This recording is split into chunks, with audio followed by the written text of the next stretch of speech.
So about 20 or so years ago, some friends and I, four of us, somehow stumbled upon a listing on eBay for this liquidation of an electronics warehouse. And what they were doing was they were taking all of this stuff, like DVD players and compact portable disc players, computer monitors, computer parts, speakers, headphones, all of these things. They're just gonna box them up randomly and sell the boxes at like $25 a pop. And we were really excited about this idea. So I bought 6, and 2 of my other friends bought some, but there was one friend who was like, yeah, I just don't know. I'm not sure about this. So we're like, dude, you're gonna miss out. Like, I was putting this all together. I'm like, I'm gonna be the best brother when Christmas comes. I'm gonna be able to give my brothers like all of this awesome stuff. I'm gonna be like, Merry Christmas, this is all for you. So some time went by, and I got home from college. I was a commuter student, so I came home from the university, and there were 6 boxes waiting at the doorstep, and I was like, here we go. Like, this is it. So I get in touch with my friends, and I'm like, the boxes showed up, I'm so excited, and I go in and I start opening up the boxes. And they had said that every box was gonna retail, like, value-wise, between like $700 and $1,250. And I start to open up one of the boxes, and it's just filled with CD cases. And there's the CD and the front jacket thing. Everything's in there, and they're all listed at $19.99 value. And I'm like, okay, that's one box. I go to the next one, more CDs. 3rd, 4th, 5th, 6th, all CDs, no electronics. And because each one was valued at $19.99, if you add it all up, each box was about worth $800, except these were albums no one has ever heard of before. Like, one was called Drivin', that's N with the apostrophe, Drivin' Sideways, an album dedicated to NASCAR. Now, I'm not big into NASCAR. Maybe you are, or you know somebody that is, but I have like 400 of these if you're still interested. No, so the other CD was called Mystic Harp 2, which means there was a Mystic Harp 1 that was so good it deserved a sequel. And I had boxes of Mystic Harp 2 and Drivin' Sideways, and my one friend was like, I told you this was not legit. And I bring up this story because maybe you're the person that gets excited about a new idea and you're like, let's go for it. Or you're the person on the other side who's like, I'm not so sure. I don't know if this is a great idea. What about if this is just a scam? And what we're talking about here, what I experienced and what I've learned from is doubt. I've learned to doubt when something seems to be too good to be true. So now when I'm on Craigslist or eBay or something, and somebody's listing like a guitar or instrument, I'm just like, that price is a little too low. Like, what's going on there? I have learned from my experiences, particularly with Drivin' Sideways, that if you're not careful, you may crash. So I tell you that story because we're today, and we've been talking about this for a couple weeks, we're talking about doubt. Now, doubt is that feeling of uncertainty, when you're not sure how something's going to go, or somebody's telling you a story or some kind of proposition, and you're just like, have you considered this? Or you might respond to something with like, yeah, but it's not yes, it's yeah, right? It's like open-ended. Like that, what you're communicating there is doubt. It's the feeling of uncertainty. And as demonstrated by my wise friend, doubt is natural and often very, very, very helpful, especially when you feel like you're gonna get scammed out of money. I should add with that story, eventually all of the people that received all these awesome CDs complained, and we got our money refunded, but we got to keep the stuff. So who's the real winner? Now, here's the trouble. When in like religious settings, when it comes to belief in God, oftentimes doubt is accompanied by unwelcome friends. A lot of times when it comes to believing like, or being uncertain about, okay, who is Jesus, or what does God want for my life? And if we start to have doubt, often it's accompanied with feelings of discouragement, that maybe you're not good enough, or guilt, that somehow by doubting you've done something wrong, or worse yet, shame, that now you have to hide, that you're unworthy before God because you're not a full-on believer of things. And what we're trying to do in this series is kind of shed some light on this issue. Like, is doubt and are doubt and belief on opposite ends of a spectrum? Are they diametrically opposed? Are they so far apart that if you have doubt, it means you can't believe? Or if you believe, there's no way you should ever have doubt. And what we're trying to say with this series is that perhaps it's different than that. Perhaps doubt can be a pathway to belief. So we're trying to answer this question. What do we do with doubt? What do we do with doubt? Now, in week 1, Lou talked about, or rather asked the question, well, what does God think about when he thinks about our doubt? What comes to his mind? How does he respond to doubt? And what we found out, first of all, is that it's okay to doubt. And what we really got to in that first message was this, is that when it comes to doubt, we can be aware, but we don't have to be ashamed. And in week 2, there was this group of people who were hearing new things about God. This is after Jesus was around, and they had questions and they weren't sure. So what they did was they took what they heard and they went back and compared it to Scripture and what they knew to be true. And what they found is that you can engage your doubts. You don't have to ignore them. So in this week, I want to kind of do something different. I think for a lot of us, I think this is the case with pretty much everything in life. We want life to go in such a way that as time progresses, things just get better. That sounds pretty good, right? Whether it comes to relationships, our finances, our investments, the healthiness of our marriages and relationships with our kids and friends and siblings and whatever, we want to see this. We want to see this is the axis of time, and this is the vertical axis here is just like quality, right? We want things to be going up and to the right. Does that make sense? That's what we want. That's what we hope for. That's what we expect. That's what we aim for. But the reality is this. It often looks like that, right? And overall, right, trending upwards is pretty good. But there's them peaks, right, where things are like, ooh, we're doing great. And then like, oh no, like what's going on there? And when it comes to faith, this is also what happens a lot of the time. And if you see here, sometimes there are events, there are circumstances that occur in our lives that shake things up, that messes things up for us. And our circumstances oftentimes cause us to doubt. So what I want to do is answer the question, what do we do when circumstances cause doubt? What can be done? What can be done when we're in the valley? When we've been at the mountaintop and we've dipped down and now we're feeling like, I don't know which way is up. God, I don't know where you are. I don't like where I'm at. How do I move forward? And I want to propose to you this idea that perhaps there is something we can do in the trough, in the low points, that can make all the difference. And it's hard because when you're down there, and maybe you've been there before, maybe you're there right now. When you're down there, this is not what you see. You don't see a pathway up. What you see is this. Just boom, crash and burning. And it's like, I don't know how I'm supposed to move forward. And I want to address that situation, those types of situations today. What can we do when circumstances cause doubt? Now, there's this guy in the first century. He was one of Jesus's close disciples. He was one of the original 12. His name was Thomas, which I appreciate because I am named Thomas. But when he started to follow Jesus, his life started to trend upwards, up and to the right. Like things were going really, really good for him. But eventually the bottom fell out and it was traumatic and his faith was shattered. And there's something that he did, or rather he didn't do, that made all of the difference. And that's what we're going to take a look at today. So come with me. We're going to talk a little bit just about Thomas, and then we're going to talk about Jesus a lot, but the focus for today is really going to be on this person, Thomas. And I want you to really see what he does and what he doesn't do that makes all the difference. So we're going to rewind the clock. We're going to go back 2,000 years. All right, it's the first century.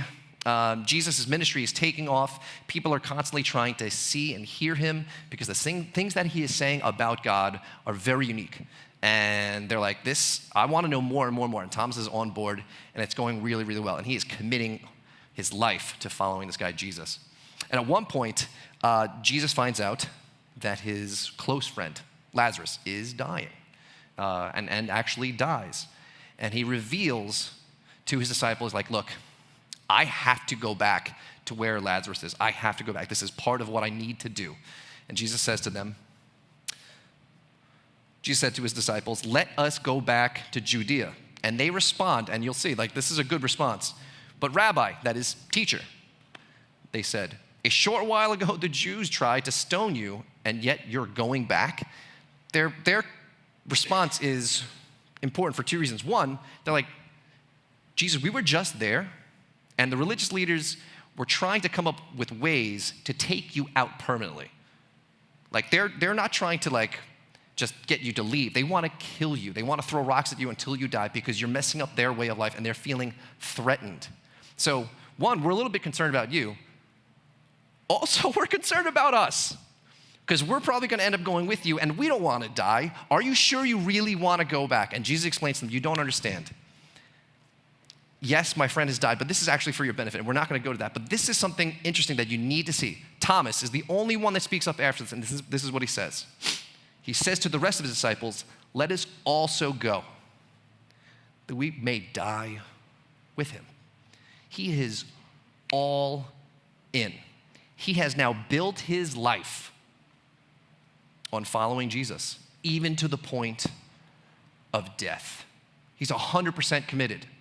He's like, "I am going to go all the way with this. This is not like a fad. This is not just like a trendy thing or a time or a phase. I am in. If Jesus is going to go back to Judea where he might be killed, I am going to go with him. Let us all go with him, that we too may also die."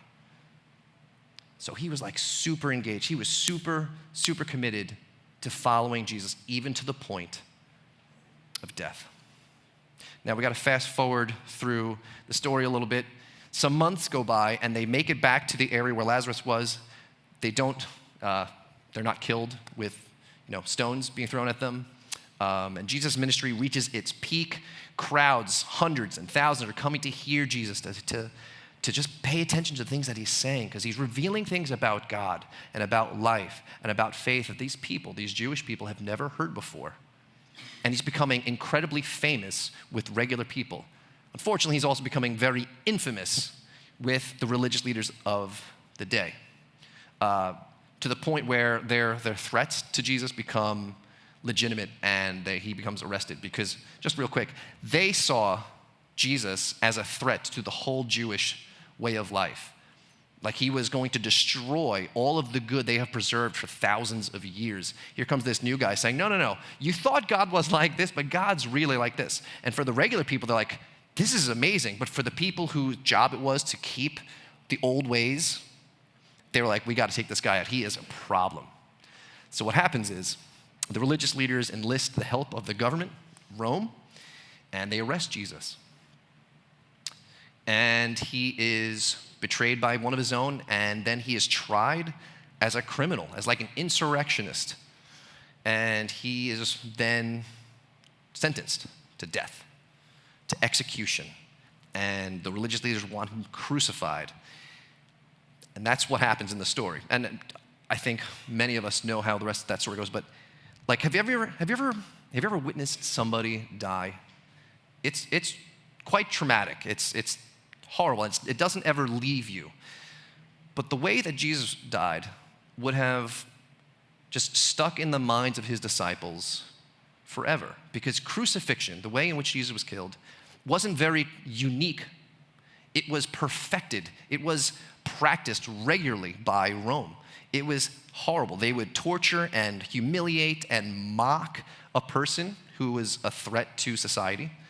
And then they would put them on beams, nail their hands to these beams, overlap the feet and put a nail through their feet, and then they would be placed in the ground, like they would stand that thing up and place them in the ground as a public demonstration, basically saying, this is what we do to enemies of Rome.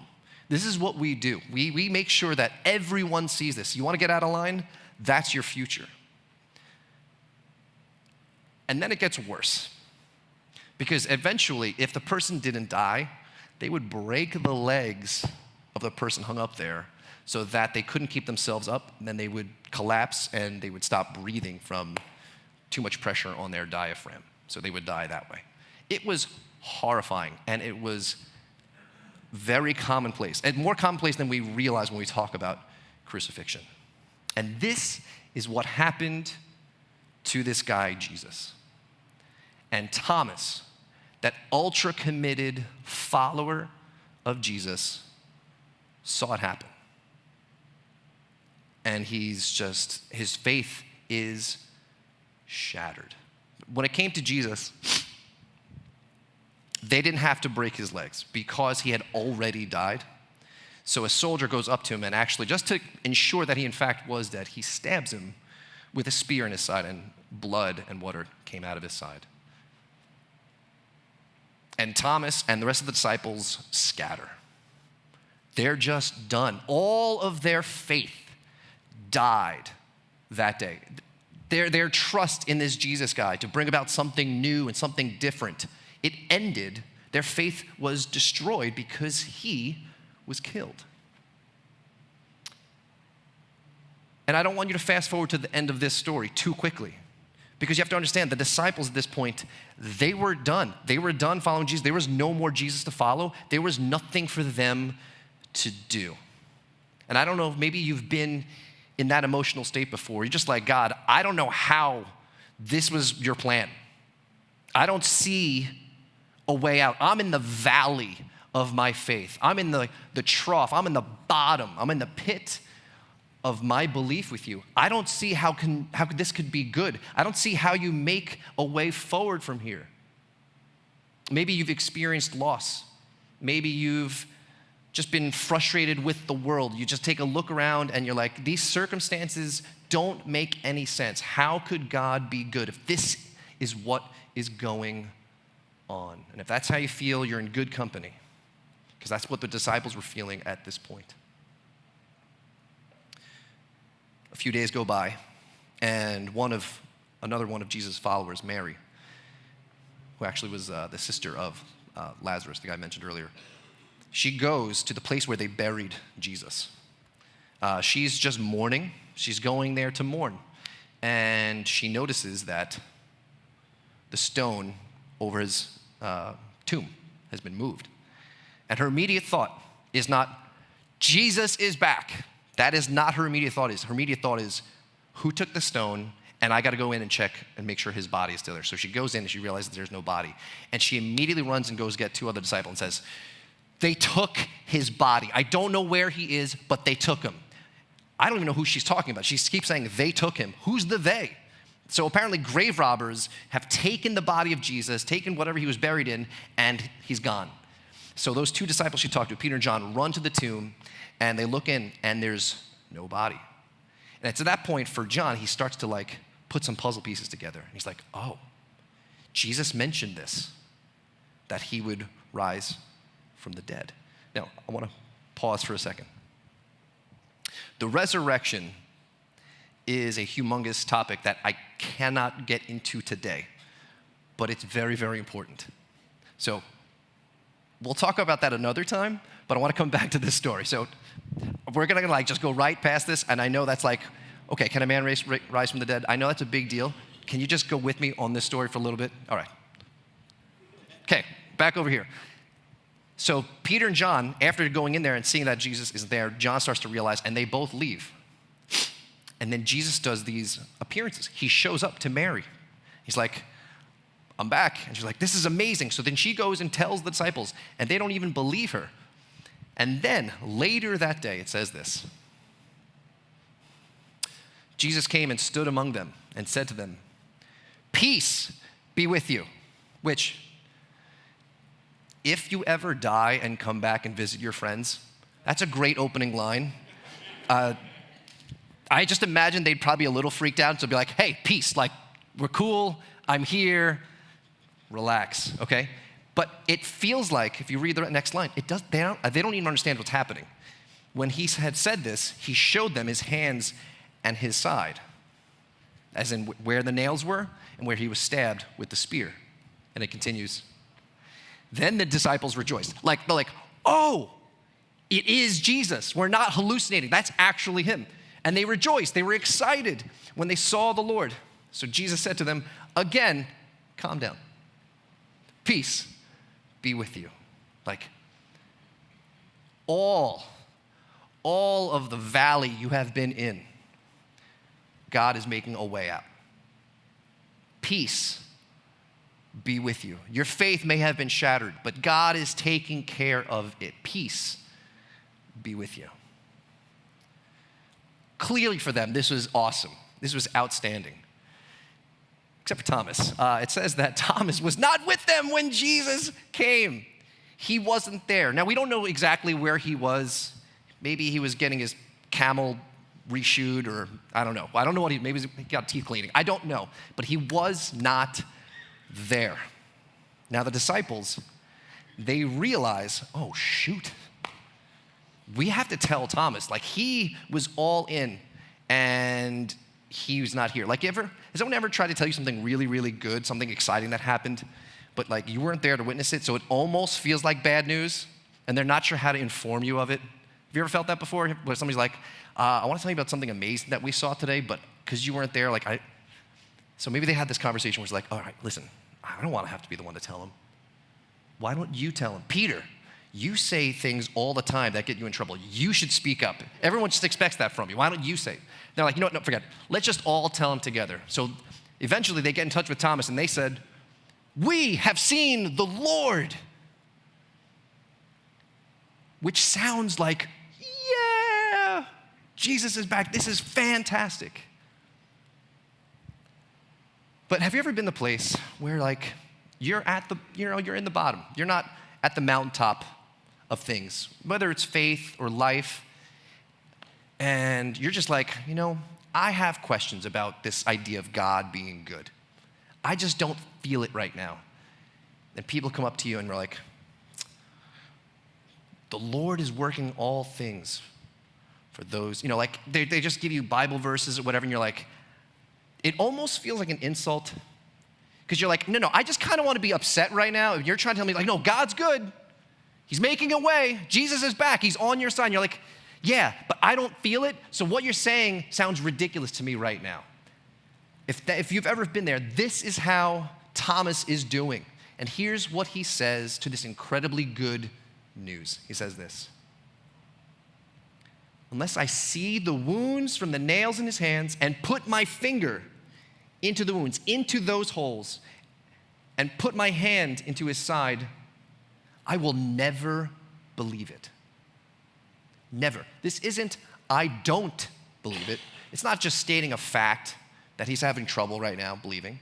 It's not saying, I can't believe it, as if he doesn't have the capacity to believe. He's making like a vow of disbelief, of doubt. He's like, I will never believe unless this exactly happens, until I can see those holes in his hands for myself and touch them, until I see the wound in his side, I will never believe. He is so low on this journey of faith for him. He's so far down that his closest friends, his buddies, are telling him the best news, and he's like, no, there's no way I'm going to believe that. That's how low he has reached with his faith.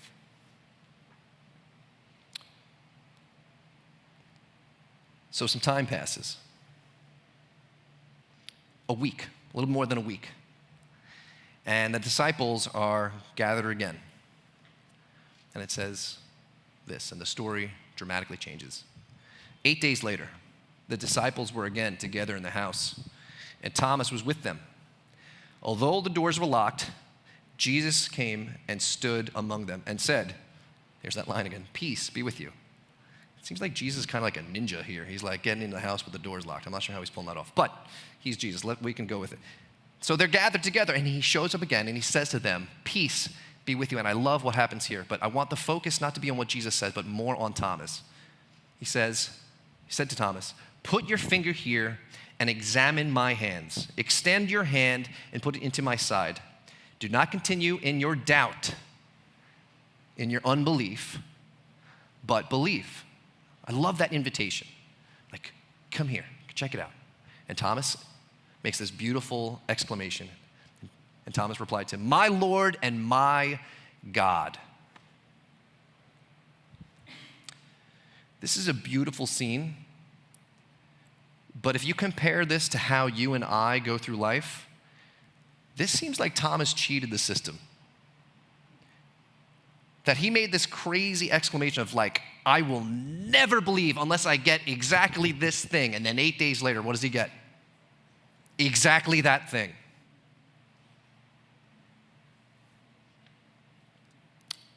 I don't know if you've been there before. I have, where I'm like, God, I really want, this happens for me, or forget for me, if you can take care of this person, if you can heal this person, if you can take care of this family, if you can restore this relationship, if you can look at this person's body and bring them back to health, God, everyone's faith is going to be different because of it. Everyone's going to be at the mountaintop of their faith. And yet, those things don't seem to happen. How did this happen for him? How did he rig the game? There's something that Thomas did that I think we need to borrow. You see, we get that image up, right? He had been down here for a long, long time, but there's something he did that changed his ending, changed his story. Let's go back to that verse.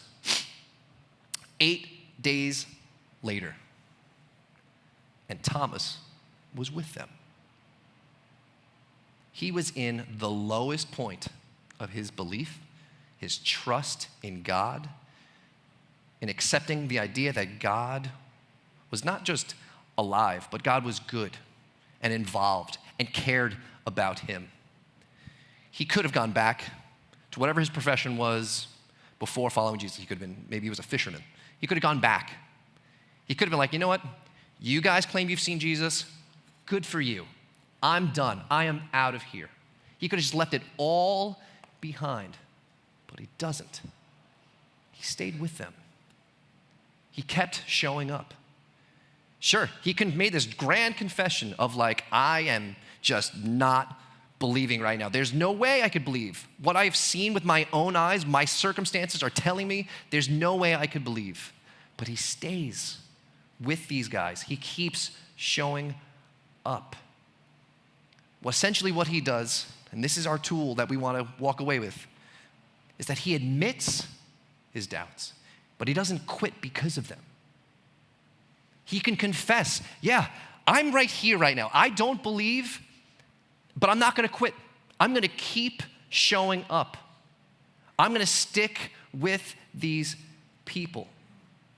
It wasn't that he made some kind of vow or gave God an ultimatum, like, you better show up. If you don't show up, I'm done.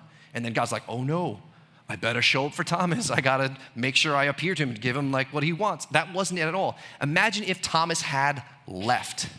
Imagine if he had given up on being with these guys and Jesus shows up again and he is not there. He never would have seen what he saw. He never would have had that opportunity. So for you and I, what does this mean? Well, what is your default?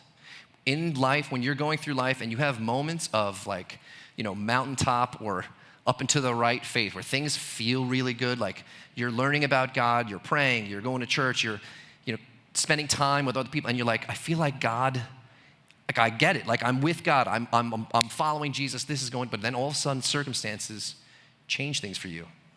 What's your default? Do you retreat? Do you withdraw?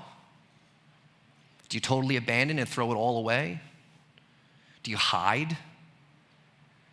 What is your default? Because there exists a space, there exists a place between, admitting and hiding or running away, and admitting and being like, I'm going to still show up. You can do both. You can admit and have doubt, yet still be a follower. There exists a place between those things where you can find a way out. And I think, again, this is not a prescription. This is not like you follow this formula and these things just happen. That's not what I'm saying. But if we can trade the abandoning, the quitting on things, it can change the way we see God. So, a couple, 10 plus years ago, I ran a middle school youth group at a different church, and In one student in particular, who was a musician or whatever, I gave him guitar lessons, and we hung out a lot. And through a series of events, he ended up dying as a teenager, like around 16. And it was incredibly traumatic. I was very close to this kid. And it shook a lot of people. It shook the youth group, the youth leaders, obviously this kid's family, the people in the family. And I was asked to do the funeral for this student. And it was hard because I was like, the like timeless question, how could a good God let bad things happen to good people kind of thing? And it was hard because I also had to now become this like minister to everyone else while I was still in the middle of my own crazy emotions and being like, God, really? Like, this is how things go? So I had to fake it for a while just to get through the funeral process for the sake of like the hundreds of kids that were there. And then in my own grief, I was just like, really? And there were so many times I was like, this, not just like the religious part, but like trying to be like close with like kids who make huge blunders and mistakes. I was just like, I don't know if all of this is worth it. But for me, I never stopped like talking with the people who had my back. I never stopped trying, not always perfectly, to show up in whatever capacity I could. And I don't have good answers all the time. And I questioned then, I still sometimes question today, God's goodness.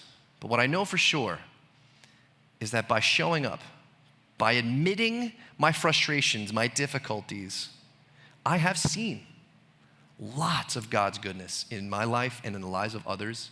And I can't answer the questions. I can't fit all the pieces together. But I imagine if I just left because of how I was feeling then, I would have missed out on so much good that has happened. So for you, when you've reached these beautiful mountaintop experiences and all of a sudden life comes and the circumstances hit, when job stuff is crazy, when your most important relationships are on the line and you're trusting God to show up and it feels like He's not showing up, can you confess your doubt but still stay present? Can you admit but not quit? Can you keep showing up? And that's what I love about this church that we are trying to build. We are not trying to say, we got it all together, we're great, let's go. It's like, no, we're all in this doubt belief spiral, this cycle together, where you can be here and you can keep showing up to Sundays and be a part of things, even if you have thousands of questions. You and I, we don't get to always choose our circumstances. That's the unfortunate truth. You and I don't always get to choose how we immediately react to what's going on in our lives in this world, but we do have the opportunity to respond. And here's the thing. We don't know what God ultimately wants to do. We can't see beyond our valley sometimes and see how God is going to make a way out, but I do know that He constantly wants to put His goodness on display. So if you can grab a hold of this tool and choose not to quit, but to admit and keep showing up, I think you will find that God is indeed good, that when we choose to keep showing up, He will show Himself in a way we probably would not have imagined.